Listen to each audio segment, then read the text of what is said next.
अब आते हैं union, union of set. Union of set क्या होता है ये हमें अच्छे से मालूम होना चाहिए।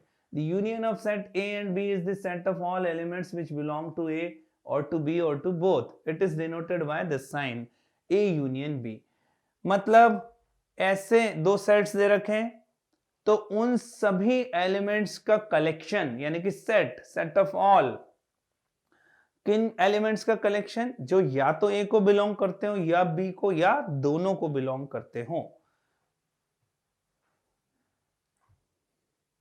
इसको सेट के फॉर्म में हम ऐसा लिख सकते हैं, ये जो डेफिनेशन लिखा है ये इसको इस तरीके से रिप्रेजेंट किया जा सकता है। A union B is equal to X, यानी कि set of values of X where X belongs to A और बी। और ये जब ऐसा लिखा होता है तो बोथ इसमें अपने आप इंक्लूडेड होता है, या तो ए या बी या दोनों। एग्जाम्पल से देखते हैं यहां पर, जैसे मान लीजिए 1 2 3 4 है और यहाँ है 2 3 2 4 5 6 और सी है 1 2 6 8। ये हमें दे रखा है, ठीक है। अगर इसका वेन डायग्राम भी बनाए हम, तो जैसे मान लीजिए ये सेट ए है, यहाँ पर सेट बी है ये, और ये सेट सी है, ठीक है, ये सी है। तो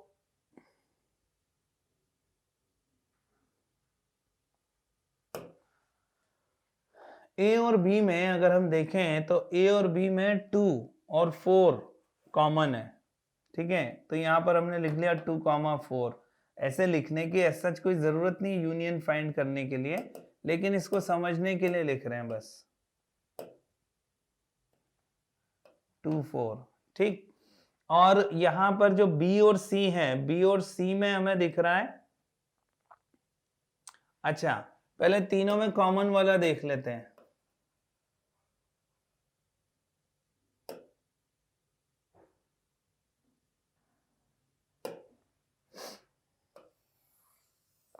देखिए तीनों में जो कॉमन है, 2 यहाँ पर है, यहाँ पर है और 2 यहाँ पर भी है, ठीक है।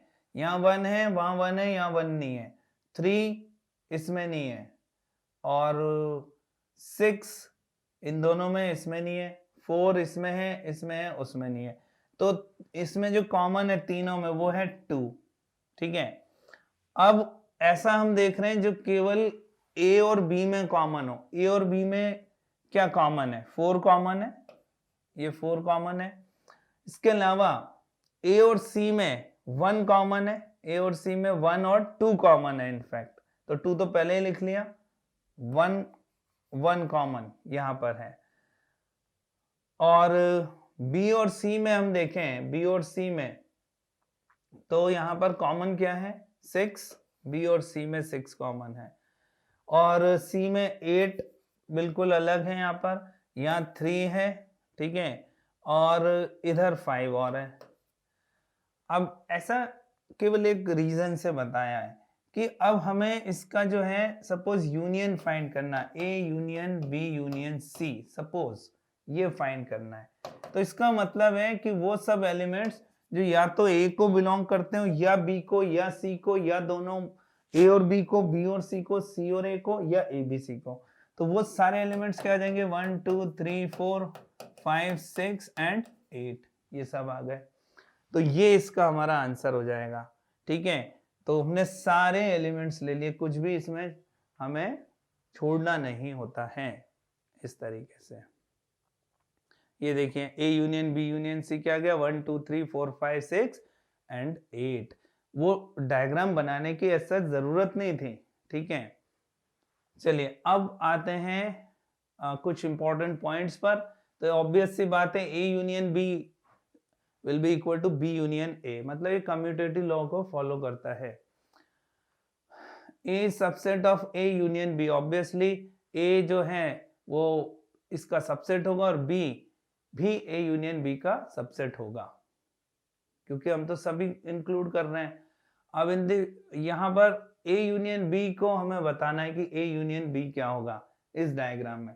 तो ए यूनियन बी ये पूरा रीजन होगा, ये पूरा ए यूनियन बी होगा। यहां पर हम देखें तो जो सेट ए है वही ए यूनियन बी हो जाएगा, क्योंकि सेट बी ए का सबसेट है।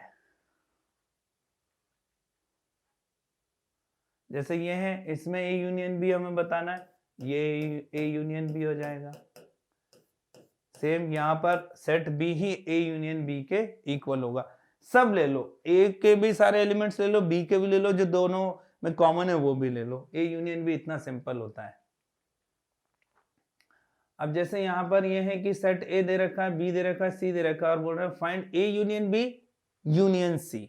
तो इसमें ऑर्डर का कोई फर्क नहीं पड़ता है, हम पहले ए यूनियन बी निकाल लें और फिर उसके साथ सी के साथ उसका यूनियन निकाल लें, एक ही बात है।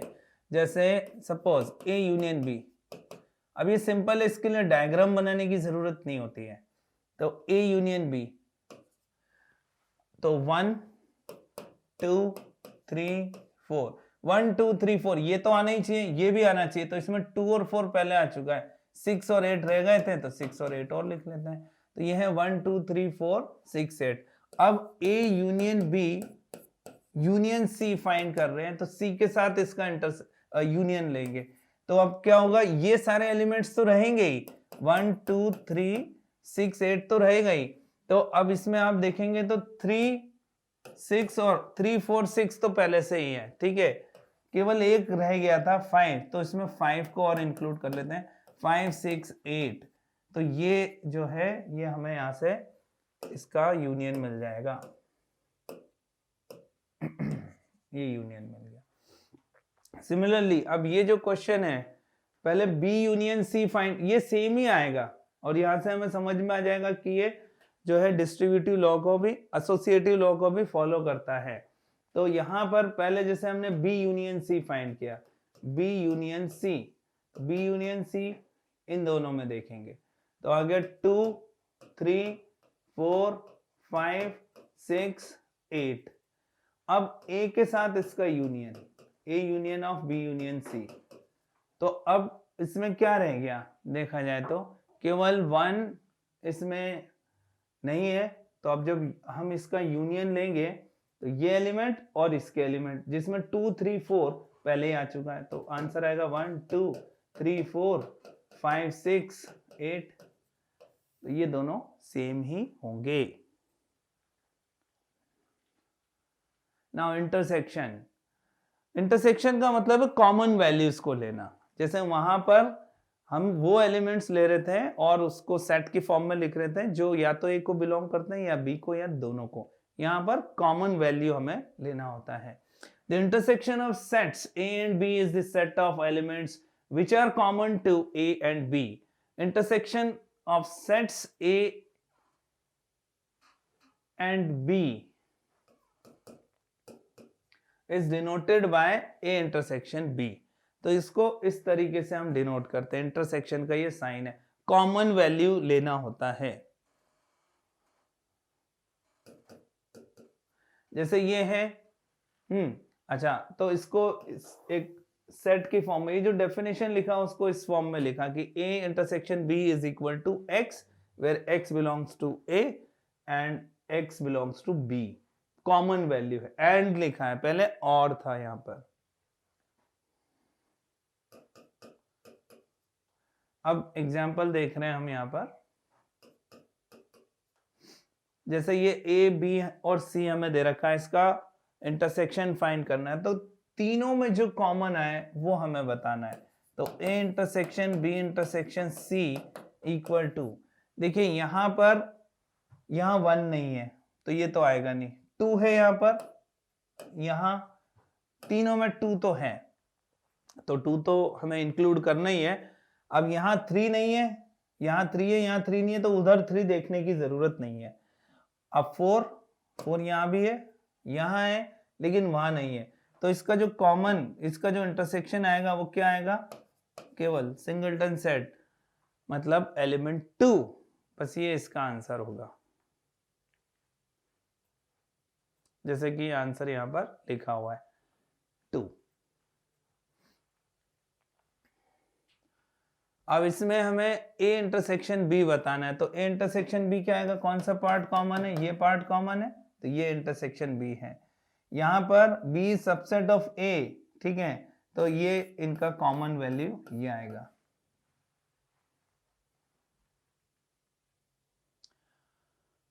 इसमें कोई कुछ भी कॉमन नहीं है, तो इसका मतलब हुआ A intersection B is equal to 5। ठीक है, इसमें अगेन ये वाला पार्ट हमें कॉमन मिल रहा है, तो ये आंसर होगा इसका। अब जैसे ये 3 सेट्स दे रखे हैं हमें, और सेट ए है 1 2 3 4, सेट बी है 2 4 6 8, और सेट सी है यहाँ पर 3 4 5 6, 3 4 5 6। ठीक है, और ए इंटरसेक्शन बी फाइंड करना है सबसे पहले। ए इंटरसेक्शन बी, तो कॉमन देख लो, इसमें 1 इसमें है नहीं, 2 आ रहा है कॉमन, 2 के बाद में 4 आ रहा है, 2,4 इसका आंसर हो जाएगा। बस बहुत सिंपल होता है ये। बी पार्ट है इसका ए इंटरसेक्शन सी, ए का सी के साथ इंटरसेक्शन, इसमें कॉमन आ रहा है 3 4, तो 3,4 आंसर हो गया। बी इंटरसेक्शन सी फाइंड करना है, बी और सी का इंटरसेक्शन, 4 कॉमन दिख रहा है और 6 कॉमन दिख रहा है, तो 4,6। और लास्ट पार्ट है B intersection B. B intersection B अगर पूछ रहे हैं तो वो तो बी के ही इक्वल आएगा, इसमें कोई खास बात नहीं है। हाँ, हालांकि ठीक है, बी इंटरसेक्शन बी, डी तो कहीं है ही नहीं कि बी इंटरसेक्शन डी पूछ रहे होते हैं, तो ये बी इंटरसेक्शन बी क्या आएगा, सेट बी ही हमें मिल जाएगा। Disjoint sets. डिसजॉइंट सेट्स का मतलब है कि अगर कोई भी दो सेट्स हैं, उनमें कोई भी एलिमेंट कॉमन ही नहीं आ रहा है, then they are called disjoint sets।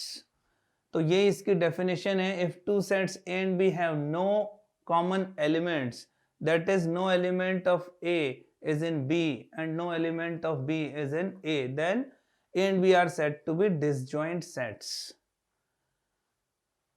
इसको अगर हमें बताना है डिसजॉइंट सेट्स, तो A इंटरसेक्शन B जो है वो हमें नल सेट मिलना चाहिए। A intersection B equal to null set. अगर A intersection B null set है, then they are called disjoint sets। Now difference of two sets, difference of sets means difference of two sets। तो difference of two sets क्या है? The difference of sets A and B is the set of elements which belong to A but which do not belong to B। It is denoted by A minus B, या इस तरीके से भी इस sign का use भी करते हैं, क्योंकि सेट में से सेट माइनस हो रहा है। ठीक है, लेकिन अब कॉमनली हम ये भी यूज करते हैं, तो दोनों करेक्ट हैं। तो अब इसका ये मतलब है कि जैसे दो सेट हमें दे रखे हैं A और B, तो ये वाला रीजन ये A माइनस B होगा, क्योंकि वो एलिमेंट्स जो A को बिलोंग करते हैं लेकिन B को नहीं करते हैं। ठीक है, तो difference of A and B is denoted by this thing, the difference, है ना। कभी कभी इसको इस तरीके से भी बता देते हैं A बाय B के फॉर्म में। तो जैसे ये दो सेट हमें दे रखे हैं, तो A माइनस B इस रीजन को डिनोट करेगा।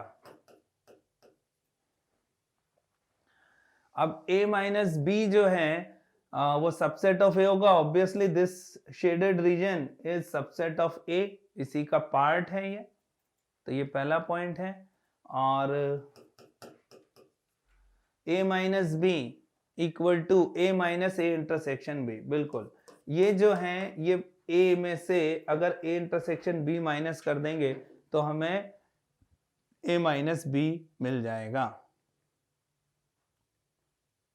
Symmetric difference of two sets. अब सिमेट्रिक डिफरेंस क्या होता है टू सेट्स का? सिमेट्रिक डिफरेंस, जैसे A माइनस B हमने फाइंड किया और B माइनस A फाइंड करेंगे, तो इन दोनों का यूनियन जब हम ले लेंगे तो वो सिमेट्रिक डिफरेंस होता है।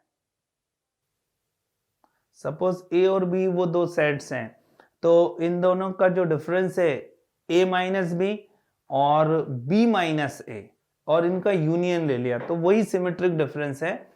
देखें, let A and B be two sets, the symmetric difference of set A and B is the set A minus B union B minus A and it is denoted by this sign. जैसे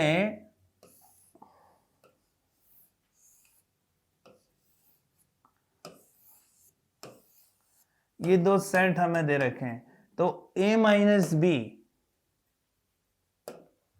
ये reason जो है ये A minus B होता है, A minus B, ठीक है, ये A माइनस बी, ये B माइनस है, इनका यूनियन, तो ये पूरा शेडेड रीजन आ जाएगा इसको छोड़ करके, यही सिमेट्रिक डिफरेंस होता है। It means A delta B को हम ऐसा भी लिख सकते हैं A union B minus A intersection B, ऐसा भी लिख सकते हैं।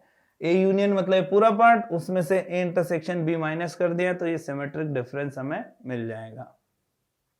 Complement of sets.